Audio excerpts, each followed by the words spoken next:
and that's what we're going to look at first.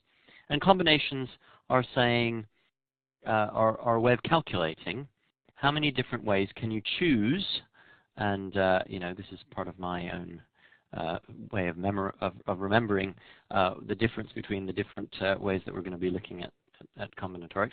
How many ways can you choose k items out of a larger group of n items?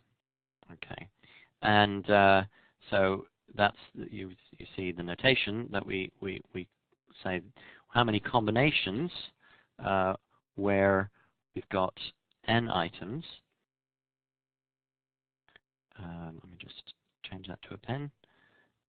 So if you have n items, which is the larger group that you're selecting from, and you have k items you're going to choose, I think of it as k slots or k spaces that you're going to fit the n items into, and order doesn't matter, then the way that we calculate is using combinations. Now the formula for combinations looks like this. It's n factorial divided by k factorial times n minus k factorial. Okay. Now, it's just one of those artificial formulas, I'm afraid, that you will have to try and memorize for the purposes of the test. Again, you know, if we think of the question that we just looked at about the how many different seating arrangements are there, well, we certainly didn't need to memorize a formula as complicated as that for this.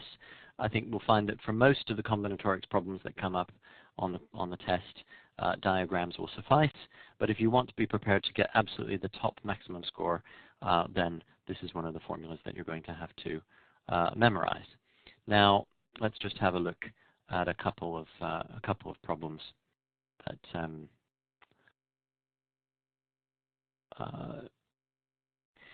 now here for your assistance in solving the problem is the general formula for combinations.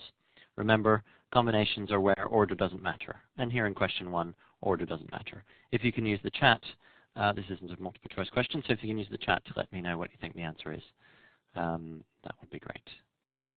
I'll work this out. So here we have our NCK, and the first question we've got to ask ourselves is, what's the larger group that we're selecting from, and how many slots do we have to fit them into? So in this case, it's 8 and 4, and you know, if you're interested, the notation looks like this. Okay.